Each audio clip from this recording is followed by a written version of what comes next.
Natasha. Hi, Welcome Gretchen. to Shining Light on Our Community. My name is Gretchen Theakston. I am part of our sacred community, and our focus today is Miss Natasha Sharma, who's going to let us into the secrets of the beauty of the end game. Happy to have you here, Natasha. Thank you for having me. Could you please give us a brief description of who you are and what it is that you do? So, by profession, I'm a clinical hypnotherapist, and I have a lot of other stuff in my toolbox that has aided me on my journey of self awareness. And now I just dip into that to help whoever crosses my path. So, there's a lot of stuff there. I have taken it upon myself to make my mission to talk about death, to have conversations about death, to come on platforms like this, to be part of our community, to go on lots of different podcasts, to talk about death openly and as often as I can, so that one day, hopefully, it becomes an easy day-to-day dinner table conversation. So I started that journey by writing a chapter in this book called Wealth Codes, and I write chapter 11, which is Beauty of the Endgame, Finding Abundance Through Accepting Death. So that's where my journey started. I loved the conversation Sophia and I had about death, and there was so much that we actually, didn't complete talking about that we decided I'd come back again. So thank you for having me. Well, thank you for being here. And everyone who's listening, please tune in. Throw any questions into somewhere. We'll find them and hopefully answer them for you. Now, I have been a nurse for 30 years and have seen my share of death and very intimately aware of what the end game is for all of us, and also have the self-realization to know I ain't getting out of this alive, and I'm quite comfortable with that. And you're right. More people need to know about the journey of death itself and how it impacts not only our well-being, but the well-being of the people around us. Absolutely. So how do you start a conversation like this with friends and family, even if you're not looking at the end game? So the first step, like you said, is really to accept one's own death and start to realize that the only reality is that we're going to die. The reason that we don't have the conversations is because we don't actually know when and how, and that becomes a lot of mystery. That inspires a lot of fear, which is why people then avoid the conversations. They avoid, if they're younger, they think they might live forever. But just for example, just yesterday, a friend's really close friend was 46 years old, this young man, and he was in the gym and he dropped dead. And so really, we don't know how end of life can visit us. So we don't know. So we should always be prepared, and we should be having it as a normal conversation. Just because there's some fear on the unknown doesn't justify the fact that we don't actually discuss it as a fact of life that we're going to die. Yes, it is. It's painful to lose somebody close to you, a family member, a friend, a pet. But that just because you're scared of losing them and living life without them doesn't mean it's not going to happen. So A does not equal B, but that's how pretty much globally everybody sort of treats it. Like, let's not think about it. Let's not deal with it, unless there's a terminal illness involved or old age. People, and even then, not everyone's okay discussing it. So how I start a conversation is I'm very matter of fact, because I'm not doing the death doula piece here. I'm I'm very matter of fact. I'm not impassioned, and I'm not overly compassionate either. Right. It's like a reality check. That's it. That's my role. That's what the role I define for myself. Yeah, because I've always told my children the first day that you were born is the first day towards your death. That's a nice way of putting it. I like that. It's what you do between the dots that matters. It's not how you get to the end or how the end happened. It's what you do in between that, and what you make your life of service about that matters.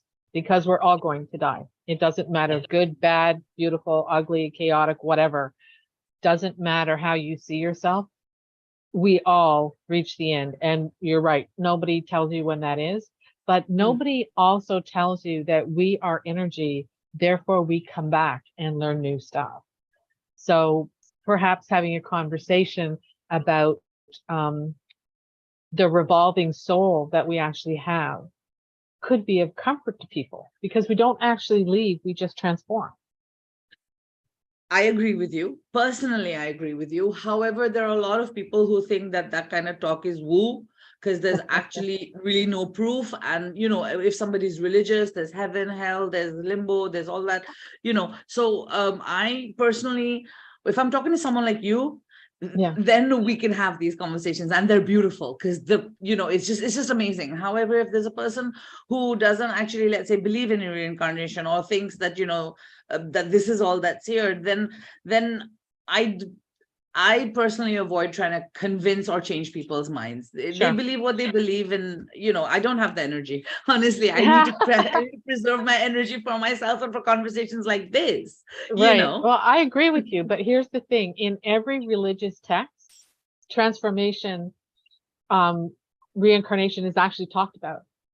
It's not, if you actually read what is written in all these texts, it's actually there and it talks about it.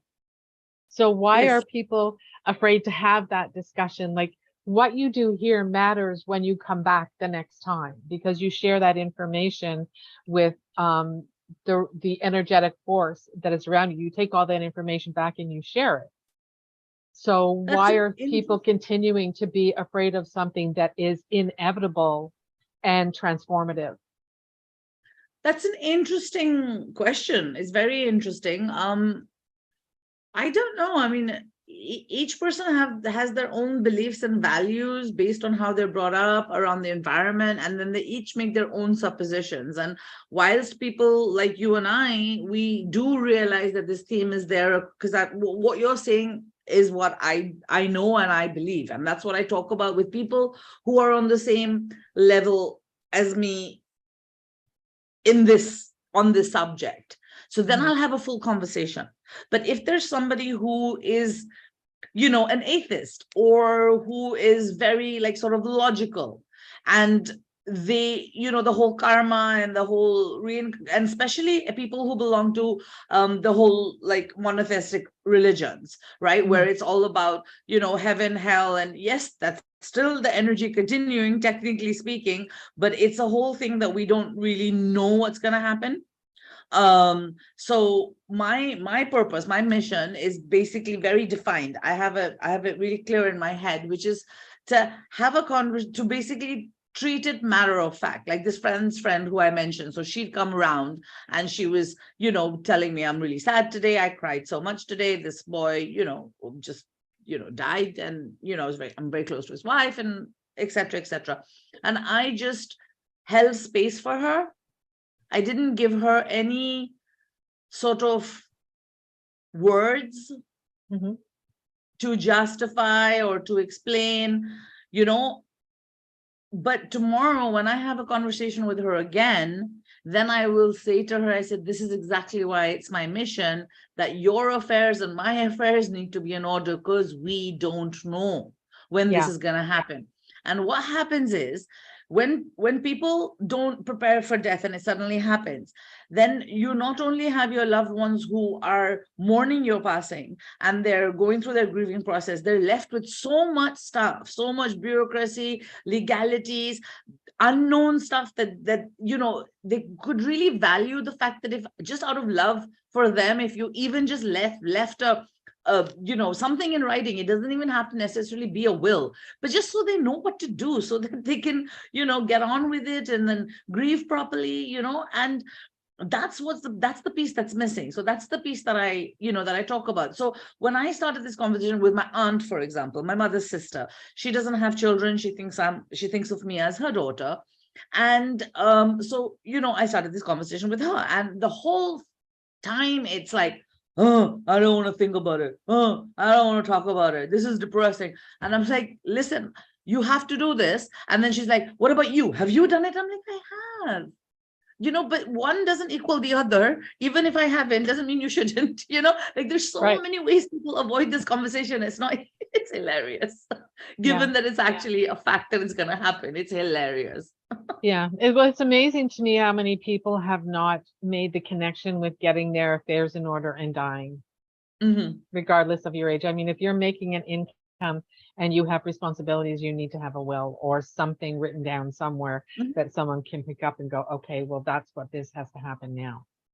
Absolutely. So that is my defined mission. Now, aside from that, there's so many pieces to this, like you're bringing up, like you're saying, there's how we live our lives. It's how, the advice you've given your children is just so brilliant. I mean, if every parent did that, then the job's done, right? Then and that's pretty much it, right? You've removed the fear from it. It's beautiful. So there's the the hospice part when somebody's terminally ill. There's that part. There's a space for death doulas. There's a space for like compassion and for grief counseling and all of that. I'm not visiting any of those bits in my current mission. My current mission is the minute that you actually do accept fully that you're going to die and that your loved ones are going to die, then that actually ironically sets you free. Yeah. Because once you realize you can't take things with you, really realize that you'll go through your jewelry collection and say, oh, this brooch, who am I going to give this to? Oh, I don't really even like that person, or whatever you go through. And then you realize that, listen, this brooch is mine today. I'm not taking it with me. And then what you decide to do with that brooch is completely reprioritized, as is the fact that, am I going to go out and buy another brooch? Right. In my case, for example, I'm not going to. Yeah. I've decided to spend all my money on experiences. Yeah, we have a policy in our house. If you don't use it, if you don't wear it, if you don't want it, if you don't like it, don't keep it. I like it. Period. It doesn't matter what it is or what value someone else, if someone else finds it of value, give it to them if it's not of value to you, because you can't take anything with you when you leave. So why are you holding on to it so tightly? Right? Exactly. Like, it's great. You've got a Mercedes SL. Fantastic. Are you being buried in it? Exactly. That's not going to happen. Like, yes, that's a great Rembrandt you have on the wall. Who gets it when you pass? Or where does it go? Right? Like, yes, it's a beautiful piece and you love it and every member of your family does. And are they going to sit around and fight over who gets it and then no one ends up getting it? Like, you need to make decisions about what you possess and what value they hold for yourself as well as the people around you. Absolutely. Yeah. Like, yeah, having a house is great, but if no one can have it after you've gone, then who is it of value for? If you don't want it and no one else wants it, sell it, go rent a place for the last 10 years of your life. Have some fun, right? Absolutely. So these conversations and this introspection, so that's what I've written about in my chapter. It's finding abundance through accepting death. So when you accept it for yourself, then your life, you have the ability to then take the rat race with a pinch of salt. How hard do you want to work? If that gives you pleasure and satisfaction, fantastic. But if it doesn't, then if you map out your life, then the decisions you make are different. And that's where I find freedom and abundance personally. And that's what I'd like people to also experience. And that's why I talk about it and I write about it. And I'm not ignoring the grieving process. I write about the grieving process. I write about losing. Once you've accepted your own death, then the next piece is to accept the fact that people around you are going to die. When you really come to acceptance, then you need to be cognizant of what is the grieving process and that everyone's going to go through it. Because a lot of people, with the shock of the grief, they know what is the grieving process, but they have no clue. And everyone just gets really lost in this fugue state. And, if you know it in advance, it becomes a very powerful tool that you can use. Yeah. When you lose something. When I was in school, we actually had a course called Death and Dying. And it talked about, when I was in college. You go through like defining the 7 stages of grief. And my good friend's father died during our schooling, and she took the course, and she said it absolutely helped her look at everything in such a loving way without Mm, fear. And I mm, thought, yeah, more people need to take those kind of courses and really look yeah, into what that process is all about. I mean, right now my mother is has Alzheimer's and she's not well. And I know that we're getting closer to the day that she's not going to be here. Yet every sorry. conversation I have is so lovely and brilliant. And we just laugh hysterically because she says the same thing 5 times in one 20-minute conversation. And I just go with it. Right, It's like a little right. game. How many times can she say that this time? You know, like, and it's like, I don't have any, I mean, I know I'm going to grieve, but I don't think it's going to be the same as everyone else because I understand that this is just a process. And Mm-hmm. yes, it will be sad not to be able to have those conversations, but then I can turn around and look at this amazing 4 years that we've been having and revel in the love and care that we shared with each other during that time. Exactly. And once in a while, when you really, really miss her, it's also okay to cry. It's Yeah, okay to miss the person who's gone, but just to realize that you need to cycle through that. yeah, And that, it's all okay. Whatever we go through, whatever we experience, whichever stage of the seven stages of grief that we find ourselves at, that we practice acceptance and surrender right, right. rather But we than also have going to to the dark side. practice acceptance and surrender with our own mortality. Absolutely. We're all not going to live to be 150. Most of us might not Absolutely. even make it to 60. Mhm. So why aren't you celebrating every day that you get to get out of bed and you're still healthy? Exactly. Celebrate it all while you still have it, right? It goes away and 100%. you never know when. Yeah, And I it's love just this. so surprising that, like you and I with awareness are having this conversation. And it's just so surprising that there are so many people out there who actually don't have these conversations or don't think this way. It's Yeah, a huge amount of people. it is a very large amount of people. I mean, my best friend's husband died unexpectedly in his sleep one night. I guess it's going to be 4 years ago, next month. And she's a nurse like myself and has been for the same for a long time. So for us, it was like this is just a part of the process we go through. But she has 5 children who are still Wow. finding it. Well, 2 of them are still finding it really difficult to come into acceptance of what this means for them. Right. The other 3 seem to be okay, but there's 2 of them who are just kind of roaming around inside their heads. I missed this opportunity, that opportunity. And I'm thinking, what about all the opportunities you did have to grow Hmm. and to love this person, right? And I know she does her best to try and help them mitigate that, but for some people, the whole process is just it's not it's not wanting to let go of that Hmm. person.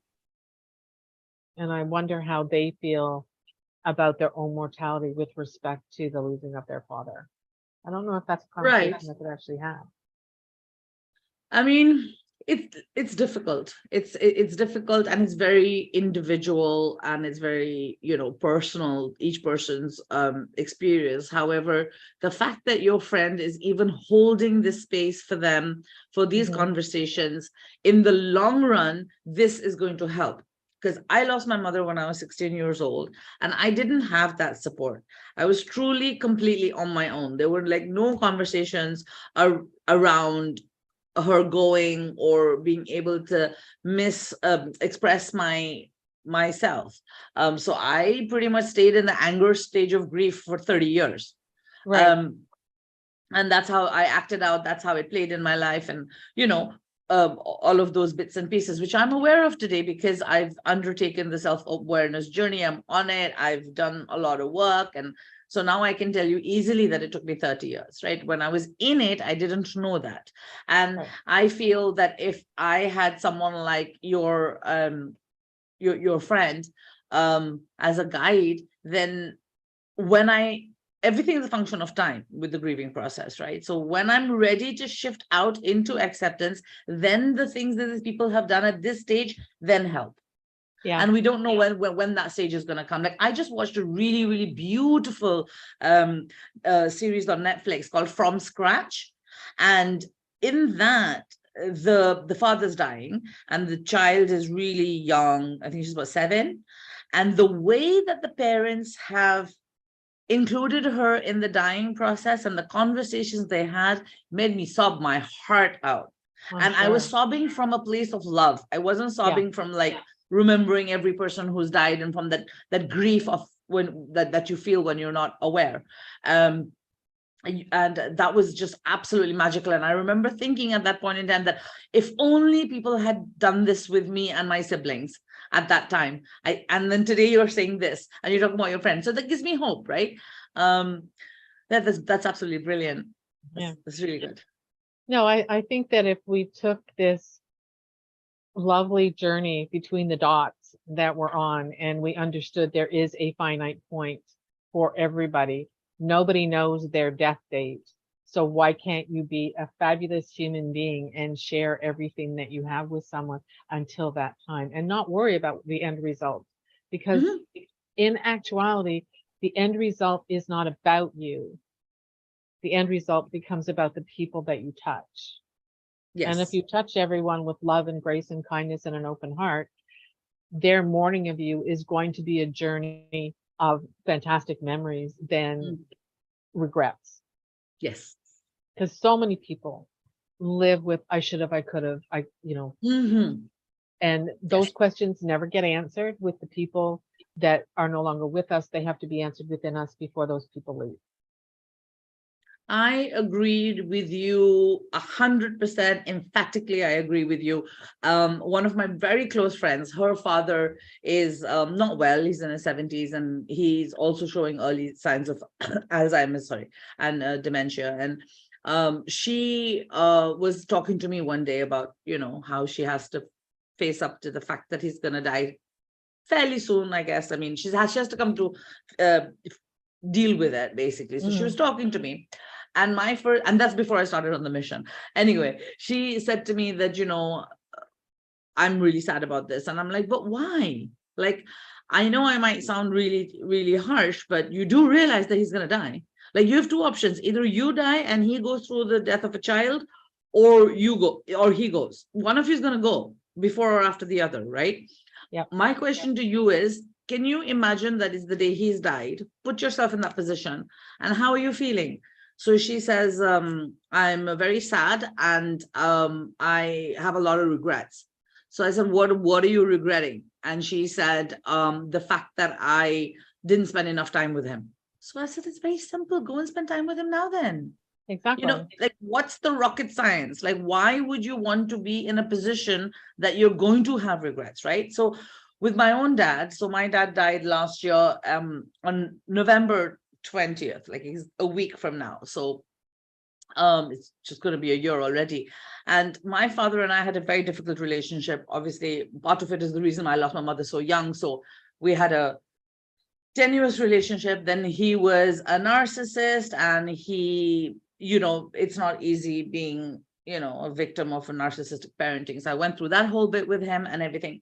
However, in the last year of his life, he and I, without like saying it out loud, we decided to work on our relationship. So everything in the past got left behind in the past. We had a fresh new relationship based on today. We had normal conversations. We talk about politics, economics. There was no judgment. And when he passed, which was not expected, he didn't die of a protected illness or anything. He was not supposed to. Like, he wasn't suffering, basically. So it was sudden. It was like turnaround of 10 days and he was gone. I had 0 regrets, Gretchen. I'm so proud of the grace with which I handled the whole grieving process. I was really amazed. And I kept on checking in on myself that, am I in denial? No. Okay. Yeah. It's the same thing with me. Like, my mother and I had an extremely contentious relationship growing up, being the only daughter in a family with a single mother at the time, who was angry about so many things in her life that didn't work out the way she wanted to. Spent a lot of time telling me what I couldn't do and not supporting the things that I wanted to do. So Mm-hmm. I left home at 18 and said, yeah, okay, this is cool. And did not have a very good relationship for a long time. And then we were living 3,000 miles away from us. We had a great relationship. Right. And we started to rebuild. And when she got Alzheimer's, everything in our relationship was all about the present because she doesn't remember anything. And why Mm, bring up stuff that doesn't matter anymore? exactly. So we had like, she goes, oh, like now she's like, oh, I'm so proud of you. You're so strong. You're so this, you're that. I'm glad. And I'm thinking, why didn't I hear that when I was 16? But would it have made a difference? I don't know. Would I have been able to learn all the lessons that I had to learn along the way if I had a better relationship with her then? Probably not. So Mhm. I'm here being very, very grateful to still have her in my life. And she's there happy as a lark that she has a daughter that's completely crazy and she can laugh with all the time. So Oh, what's to wow. regret? Yeah, like what's to regret? Like she tells me all the time, you're the craziest child I have. I said, aren't you lucky? And she said, yes, I am. I So love it. I don't have any, like when she passes, yes, I will be extremely sad. And yes, I will go through the whole grieving process, but there will be no regrets with her because we already have gotten past all the things that perhaps we never had the time or the inclination to work on because we Mm. don't need to anymore. It's just about having these short, rather interesting conversations that kind of go in circles right now. But it's fun. We laugh every time we're on the phone and it feels really nice. So I get it. That's brilliant. Yeah. Who can see your messages? I can. Let me just answer this. Okay. So how do we start these relationships with or these talks with children? Because children are very curious about death. So how do we approach it without scaring them and making it part of a normal existence for them? I think this is interesting you're bringing this up because I'm actually going to be writing in a children's collaboration for the first time. And I'm actually going to be writing about change and how the only thing constant in life is change. Right. And technically, the grieving process is is used in any kind of loss. It can be a job, it can be a friendship. The stages of grief are the same. So it's not just to be used necessarily when we just the loss of a loved one to death. It could be any other major change in your life.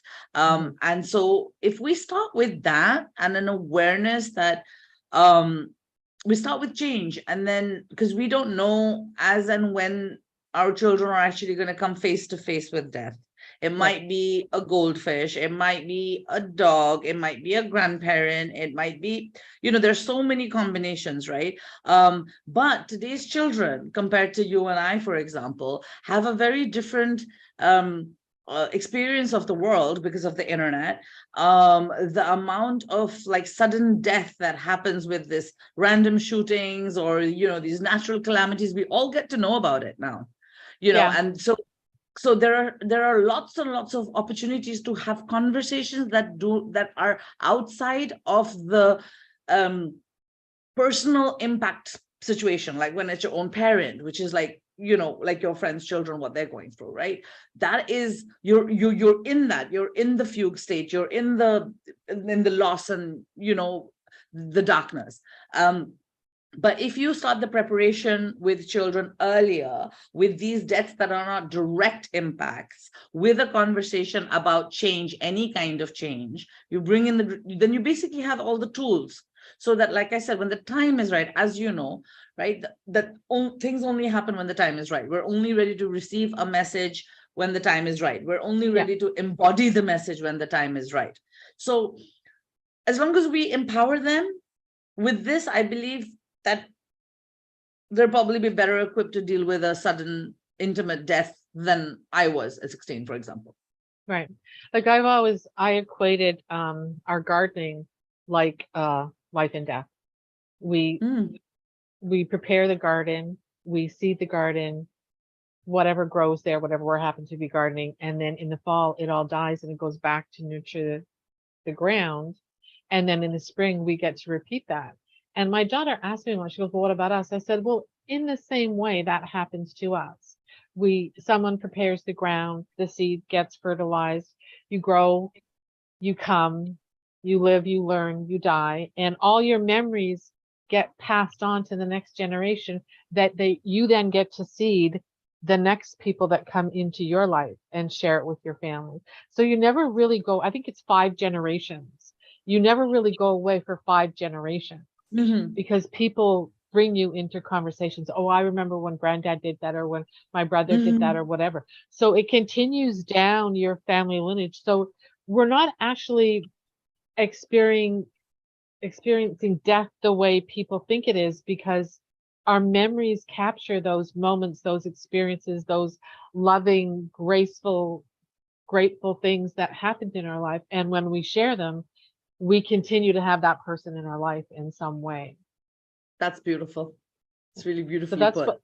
that's what I taught my kids. I mean, like I said, all we do is transform into something else, whether it's a memory, we come back as someone else and in some way, and you know, are related to our families because we're all connected. And someone will say, oh, that was just like my brother used to do, or my sister, or my mother Right. used to say that.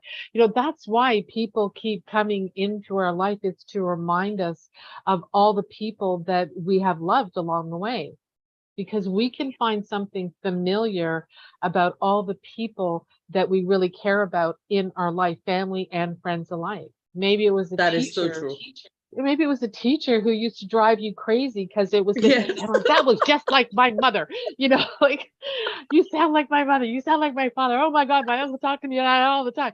Well, these people come back to remind us of all these amazing individuals who cared about who we were becoming along the way, Mhm. and remind us that they're still there. They're still part of us. Those never go away. And I've told my children that over and over. Well, your uncle acts exactly like your grandfather, like your no. Doesn't that drive you nuts? He goes, yeah, too bad he doesn't play the harmonica. Well, you learn to play the harmonica. You can do that, like you can share that with everybody, and everybody can go, oh, look, he's just like granddad.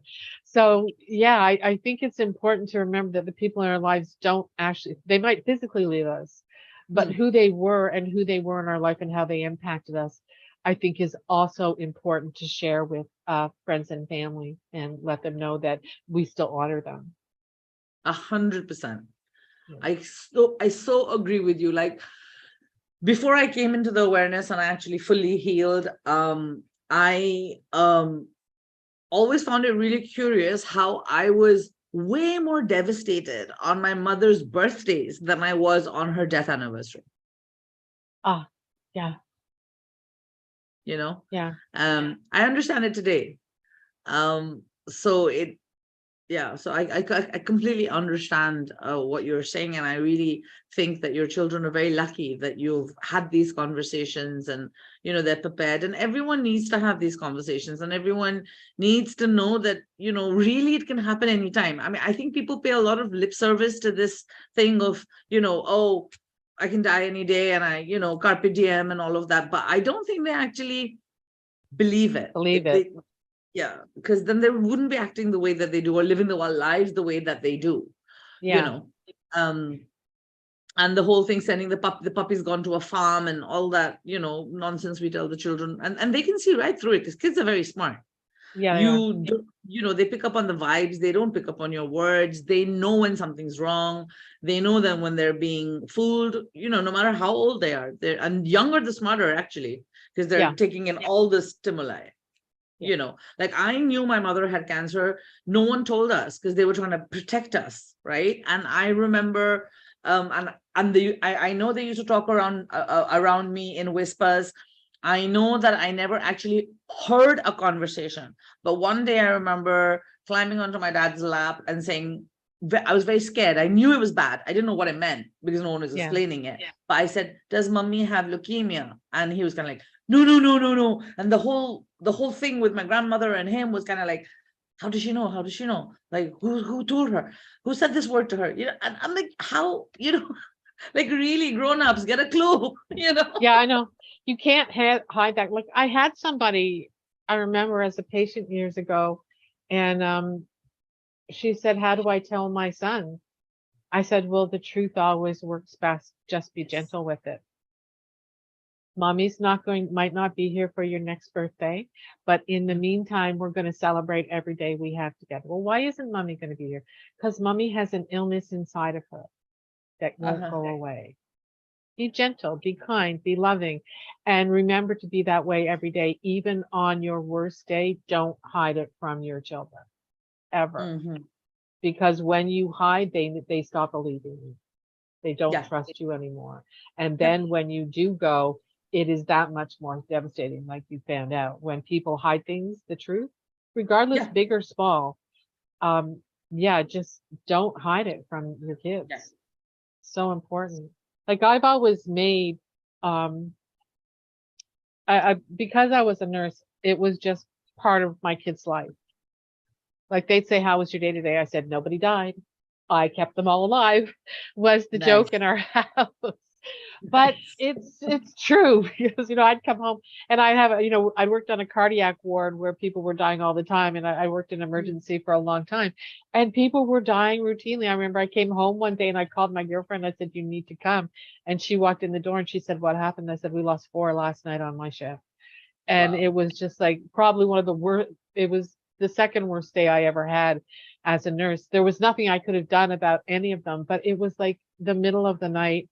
We're calling families. We're letting, it's so hard in the middle of the Yeah. night to make those calls for people. Or I had one day where a 9-month pregnant woman, just before she went into labor, had a brain aneurysm, and Oh. the police green lighted, like got the ambulance there, and they green lighted them all the way to the hospital. And the children's emergency division in the city came to see if they could at least save the child. And this man lost his wife, his child, his son lost his father and his sibling, all within an hour and a half. Ouch. And I'm standing there in emergency going, I need to just go home and hug my kids. Mm. Like, there are days when no matter how good you are as a nurse, no matter how long you've been doing it, there are days when it just is, you just have to understand it's part of the process. But oh my gosh, that poor family. Yeah. And, and like you said, she was only 36 years old. It wasn't like there was any complications during the pregnancy. There was nothing going on. And then they were both gone. You never That's just know. it's Are you ready? bad. Yeah, it was. I still feel it some days. I'm like, oh, well, every time I talk about it. But if I don't talk about it and allow family to allow people to understand that you do not know. Mm. One of my best friends lost her son at 8 years old from cancer, and she was the one who okayed the doctor to have the surgery, and he never woke up, and she was the one who had to tell him to pull the plug. And I'm like, Oh, wow. yeah. That's a big one. Right. And she is still today, and this was, I want to say 10 years ago, and she is still dealing with all the complications of grief and its aftermath, and what it did to her and her other son and their family. And it's been really hard. She's almost died a couple times because of the health issues that she's had. And I'm like, I do not know how I would cope if it was one of my children, but I also know that it could be one of my children. Yes, I get where you're seeing both sides of that. And so when I lost my mother, my grandmother lost her daughter, right? And Yeah. I know how my grandmother grieved, and she, missed my mother till the day she died. And my grandmother outlived my mother by 30 odd years. Yeah. Um, and I know that the death of a child is like, it's it, it's unnatural. It's not the normal order of things. Like your Yeah. child is supposed to bury you, you are not supposed to be burying your child. And then Exactly. there's obviously the fact that they're a part of you, and it's just unimaginable. It's probably one of the worst things that somebody could go through. And therefore, as you and I both know, that if a person has gone through that, then there is a huge lesson that they have to learn. There is something that God, universe, source, whatever word you want to use, is putting you through that intense pain for some reason. Yeah. There's some reason you have to come out the other side and become a different person.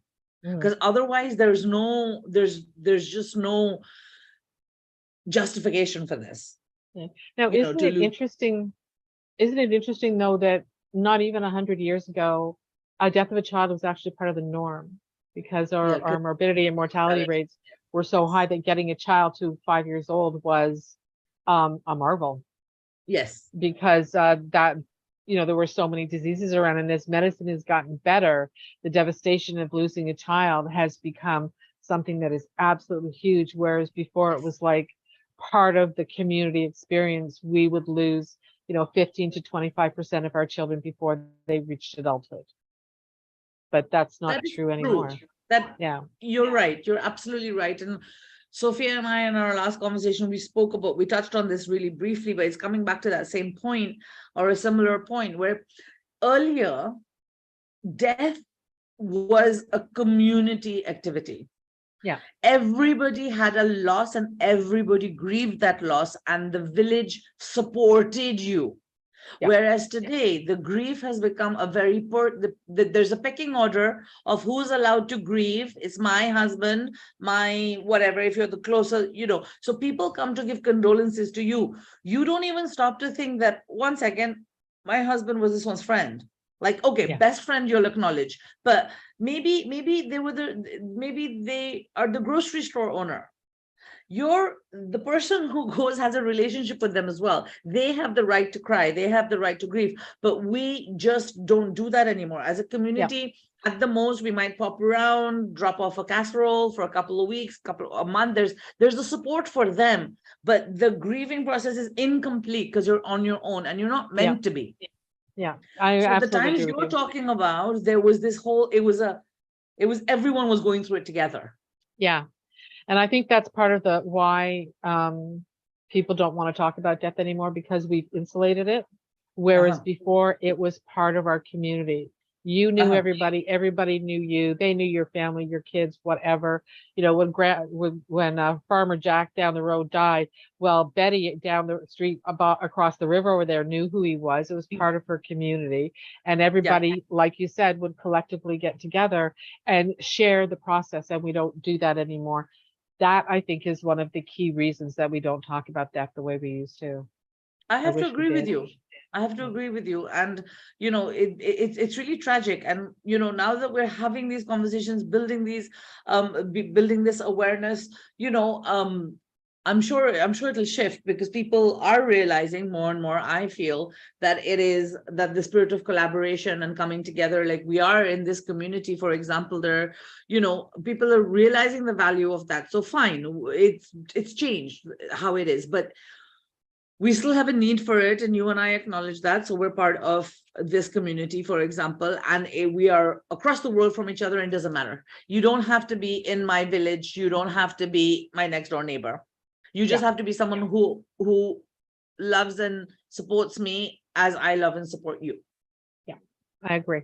Now, Natasha, I've really enjoyed this conversation. I'd like to have many more with you about this, but is there anywhere that someone can reach you, or do you have any programs that you'd like to share with us so people can start to learn this process themselves?